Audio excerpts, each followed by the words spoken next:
नमस्ते। मेरे साथ हैं एक्स मुस्लिम चैतन्य सिंह राजपूत जी। मैं हूँ ऑलमोस्ट फ्री।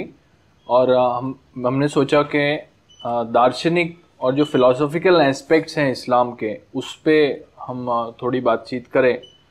तो चैतन्य जी से मैं यह समझना चाह रहा हूँ और मैं अपने इनपुट्स भी उस पर देखना चाहता हूँ कि बातचीत में क्या निकल के आते हैं कि क्यों, किस विचार की वजह से इस्लाम से आपने दूरी बनाई।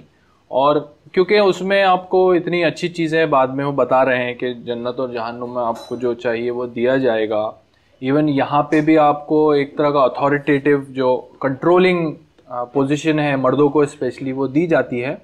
और बचपन से ही इतना जब कंडीशन किया गया, तो क्या क्या विचार थे जिसकी वजह से आपने उसे छोड़ दिया?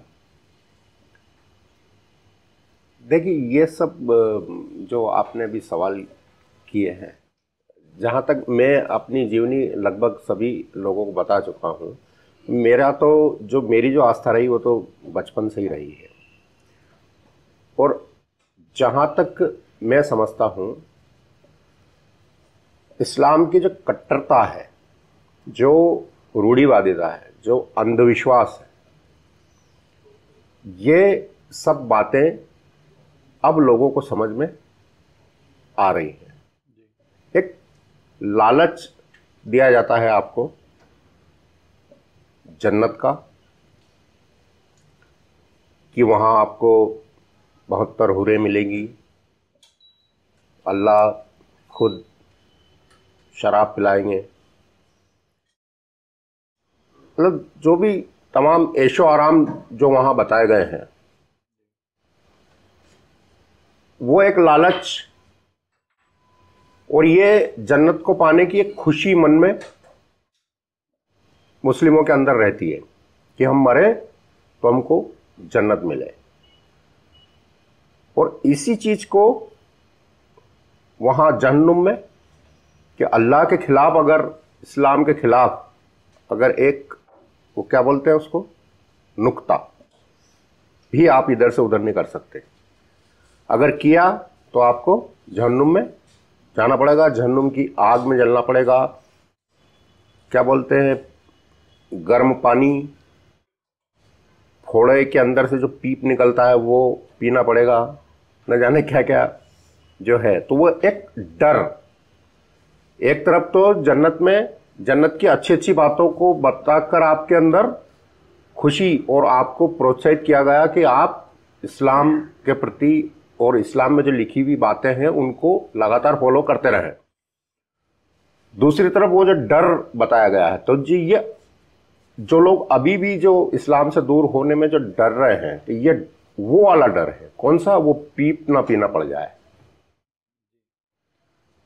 और ये जितना भी पूरी दुनिया में जो दहशतगर्दी और जो आतंकवाद फैल रहा है, जहां तक मुझे लगता है, ये जन्नत की जो अच्छी अच्छी बातों को पाने की जो खुशी है,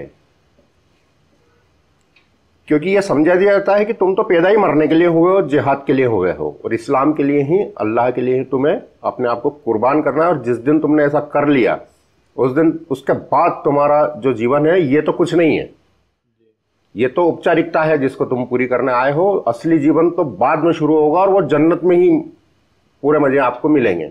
तो उस लालच में आकर पूरे जो आतंकवादी, जो दहशतगर्दी जो फैलाई जा रही है, मेरा ऐसा मानना है कि ये उसी जन्नत का लालच है जो आज दुनिया को, बाकी जो शांति से रहना चाहते हैं, ये स्वयं घोषित शांति का मजहब वाले, ये उसको ठीक से नहीं रहने देना चाहते हैं जी। और ये वो लालच शारीरिक दहशतगर्दी फैला रहा है।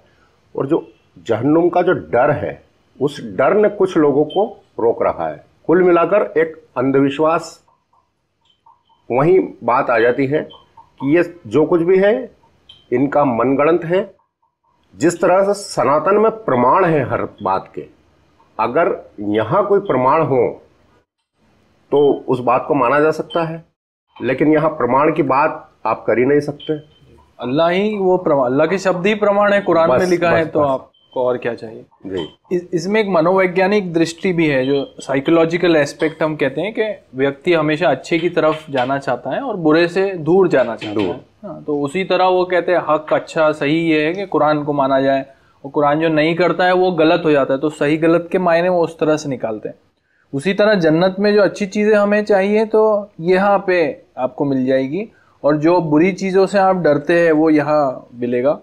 पर वो अकीदा कैसा बन जाता है ये चीज़ पे कि मैं जन्नत क्यों मैं जाना चाहूँ इस तरह की जगह पे। पहली बात तो क्या ये मेरी परेशानियाँ यहाँ के जीवन में सॉल्व तो कर देती हैं एक्चुअली उनके केस में, क्योंकि पूरा कम्युनिटी आपको सपोर्ट करता है। तो क्या ये सपोर्ट, कम्युनिटी सपोर्ट आपको उसमें रहने के लिए प्रोत्साहित करता है कि क्या सही में ये जो काल्पनिक जन्नत और जहन्नुम बना दिया है ये प्रोत्साहित करता है सही में? ये जो काल्पनिक जो इन्होंने बना रखा है, और ऐसा माहौल मुस्लिम बच्चों को ऐसा माहौल क्रिएट कर दिया जाता बचपन से ही कि वो जो बस इस्लाम कुरान में जो लिखा है वो ही सही है। ये बात आप भी अच्छे से जानते हैं, मैं भी बहुत अच्छे से जानता हूं कि उन बच्चों को ये समझा दिया जाता है कि बस यही सही है, अल्लाह ने जो कहा वो सही है, मोहम्मद ने जो कहा वो सही है। और नहीं तो दूसरा एस्पेक्ट भी लेते कि इस पे सवाल मत उठाओ। हाँ, अगर वो सही नहीं बोलेंगे तो कहेंगे इस पे सवाल नहीं उठाने का। सवाल नहीं उठाना एक और बात है, एक तो सवाल नहीं उठाना, सवाल उठाया तो सर तन से जुदा या कुछ भी हो सकता है आपके साथ। एक और बात यह है कि आप अपना इस्लाम छोड़कर किसी और धर्म को अगर अपना लेते हैं तो आप जहन्नुम की आग में जलेंगे, जन्नत का दरवाजा आपके लिए बंद हो जाएगा।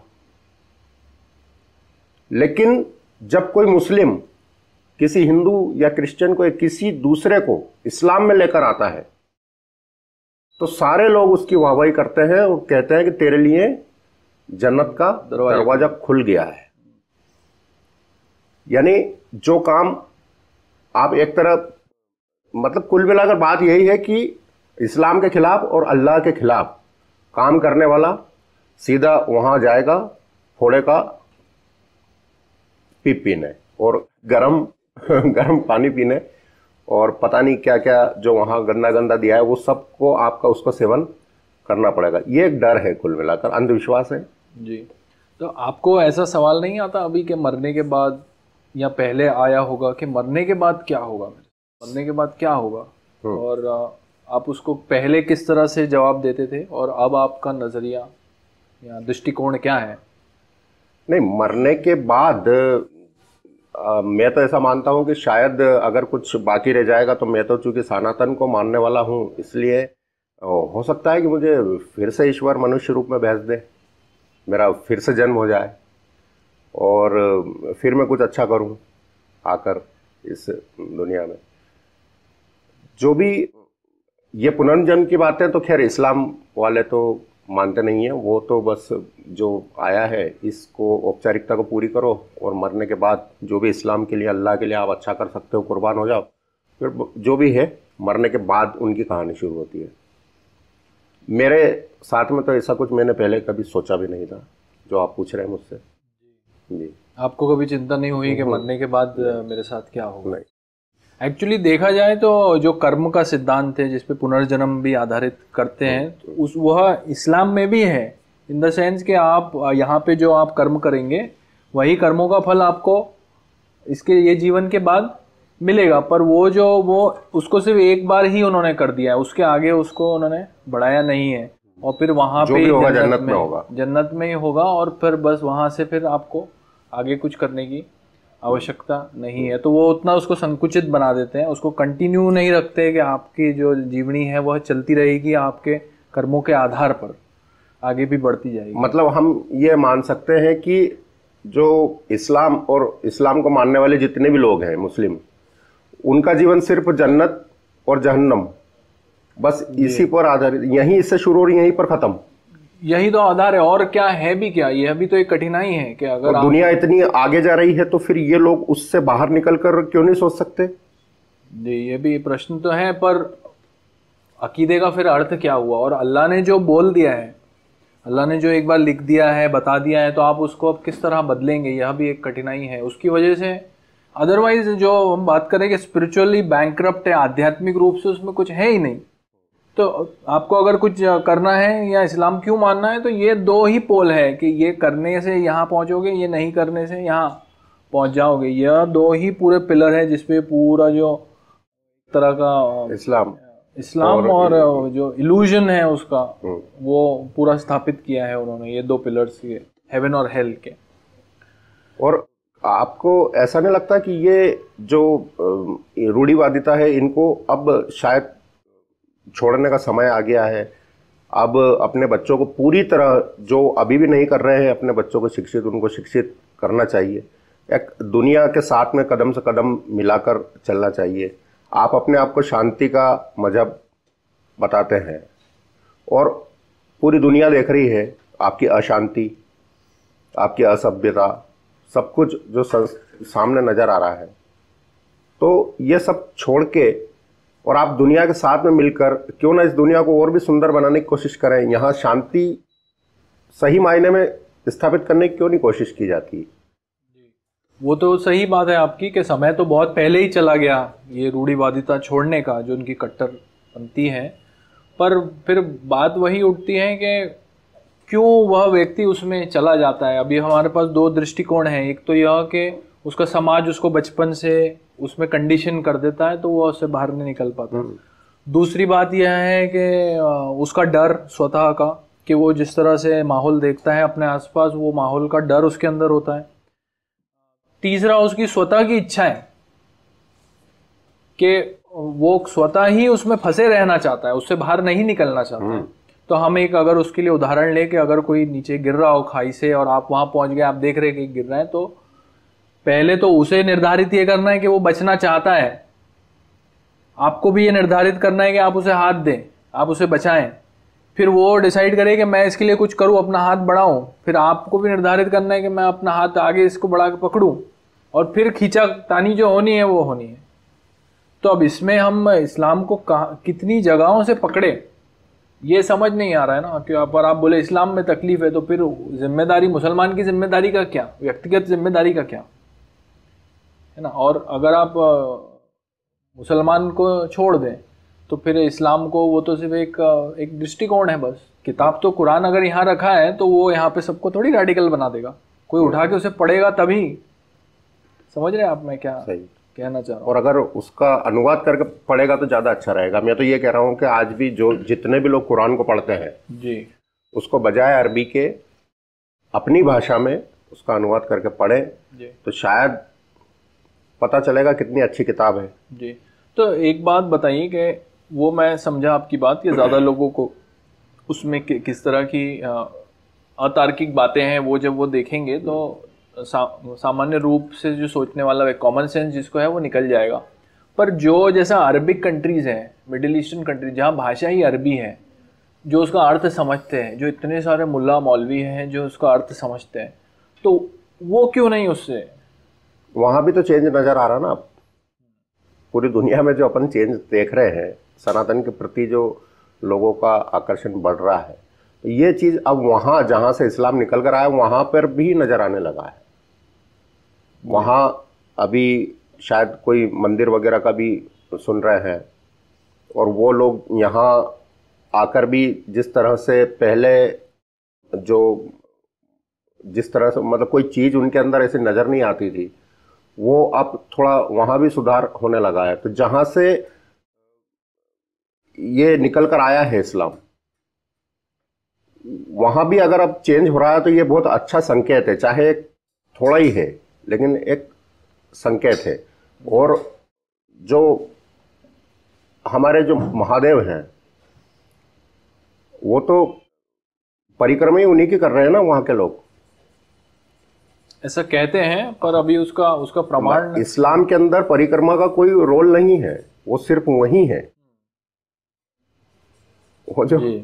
और वहाँ क्यों है, ये बुद्धि भी शायद महादेव ने ही उनको दी है कि मेरी परिक्रमा करो। एक वो हमारे पहचान के थे एक्स मुस्लिम, तो वो उन्होंने काबा में नमाज पढ़ी है अंदर, तो वो गए थे अंदर, तो वो कह रहे थे कि अब तो वहाँ पूरा उन्होंने ऐसा साफ कर दिया, कुछ नहीं है अंदर बस ऐसी सीढ़ियाँ बना रखी है। तो जितना भी था अंदर से वो तो जब रसूल के टाइम पे ही तोड़ दिया गया था जो मूर्तियाँ थी, और अभी फिलहाल में वहाँ अंदर कुछ नहीं रहता है।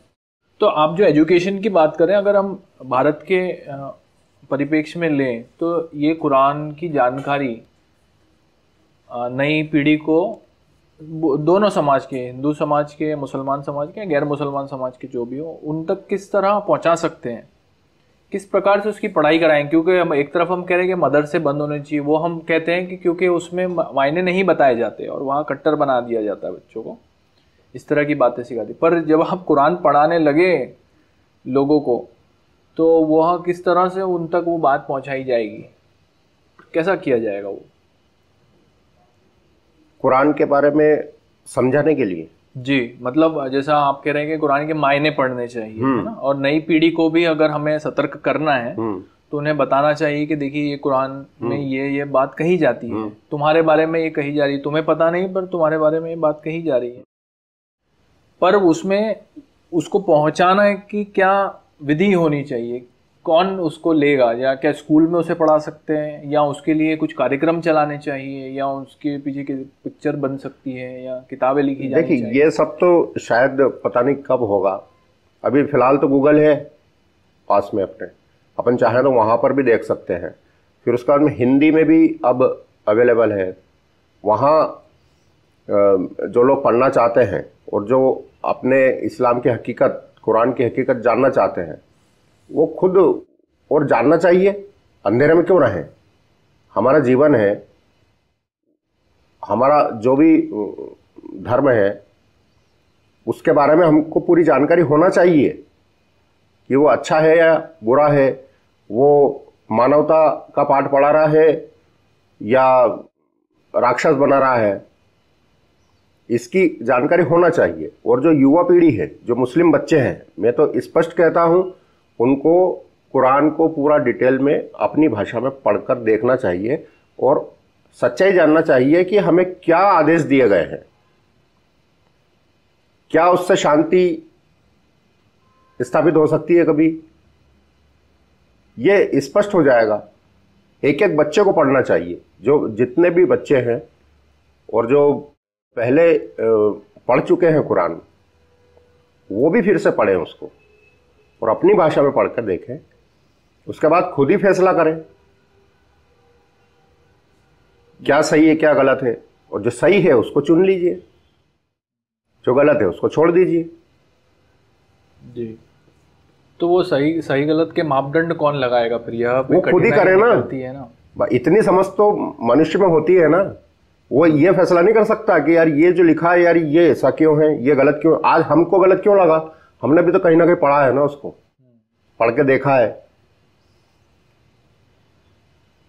वो क्यों नहीं समझ सकते? वो भी समझ सकते हैं और समझेंगे। ये समझते भी हैं, लेकिन उसको स्वीकार करने में डर लगता है उनको, और जानबूझकर उसको स्वीकार नहीं करते हैं। समझते तो हैं, जो लोग उसको अपनी भाषा में पढ़ लेते हैं, जो उसका अनुवाद कर लेते हैं, वो भी समझते हैं, लेकिन उसको स्वीकार करने में उनको डर लगता है। जी, वही जो आधार से हमने शुरू किया था, हाँ, कि जन्नत और जहान्नुम, बस वो वही आकर ठहर जाता है। वही आधार पे ये जो डर का बेसिक बना, फाउंडेशन तैयार की है, ये पूरा उस पे ही निर्धारित है कि किया तो कहाँ पहुंचोगे और क्या नहीं करना है, यह भी साफ साफ बता दिया गया है। ये कसाब खुद उसका उदाहरण है। उसने खुद ने कहा ना, उसने जो मुंबई में जो हमला हुआ, जब कसाब पकड़ाया था, तो उसने खुद ने क्या कहा था, उसको क्या क्या बातें सिखाई गई थी, उससे वो प्रेरित हुआ, उसको जन्नत का लालच आया, बोले कुर्बान कर दो अपने आप को इस्लाम के लिए जी, और पागल जैसा आ गया और बोले तुझे फिर हूरें लेने आएगी ये वो। फिर बाद में पूछा फिर उससे पुलिस ने, बोले देख अब कौन लेना आया तुझे। जी, उसके लिए वो तैयारी भी इसलिए करते हैं, व्यक्तिगत उसका जो मानसिक उसका संतुलन है वो इस प्रकार का तैयार करते हैं, धीरे धीरे करके उसको इस प्रकार की स्थिति में रखते हैं कि ये इस तक हमारी बातें पहुंच सके कि जीवन कितना कठिन है, तू देख कि तेरे को बिल्कुल परिवार ही नहीं है तुझे और बिल्कुल उनकी हालत खराब है, तो जन्नत में तुझे देख क्या क्या मिलेगा। तो फिर उस पर वो बातें जो है उस पर इम्प्रेशन क्रिएट करती है। अगर वो पहले से ही विचारशील व्यक्ति हो तो उसे ये बात आप बताएं तो समझ ही नहीं आएगी कि ये क्या बोल रहे हैं। यहाँ पे यहाँ की बात करो, इतना दूर कहाँ ले जा रहे हो, है ना। जैसे बहुत सारे लोग ऐसे होते हैं, आज हम सनातन की उनको अच्छा ही बताओ, वो मन ही मन में तोबा तोबा तोबा तोबा तोबा तोबा तोबा लाहौल लाहौल लाहौल ऐसा ऐसा कुछ कुछ मन मन में बोलते रहेंगे। वो मंदिर के सामने निकलते तो लानत बोल के निकलते हाँ, हैं। लानत बोल के निकलते हैं। ये भी काफी सारे एक्स मुस्लिम वो लानत बोल के निकलते हैं, लेकिन इधर आप देख सकते हैं यहाँ वो अभी भी दरगाह पर जा रहे हैं। जिसको खुद को मुक्ति नहीं मिल पाई, जिसकी वो दरगाह है, मुक्ति कब मिलती है? मोक्ष तो सिर्फ सनातन में मिला है ना, बाकी और कहीं मिल भी नहीं सकता। तो वो जिसको खुद को मुक्ति नहीं मिली, आज भी कुछ नहीं, बहुत सारे हिंदू ऐसे हैं जो वहां विश्वास रखते हैं और उस दरगाह पर जाते हैं और वहां। जी, ये तो बहुत बहुत बड़ी बीमारी है ये। जिसको खुद को मुक्ति नहीं मिली, वो आपकी क्या मांग पूरी करेगा? जी, सेक्युलर क्रेडेंशियल्स नहीं तो आप फिर कैसा प्रूव करेंगे अपना कि आप वहां पे दूसरे की जगह पे जाएं, और पर दूसरा आपके यहाँ नहीं आता है तो वो ठीक है, पर आपको वहां जाके जरूर बताना है कि हमें कोई इससे परेशानी नहीं है। तो चैतन्य जी, बहुत बहुत धन्यवाद आपका, बहुत बहुत धन्यवाद।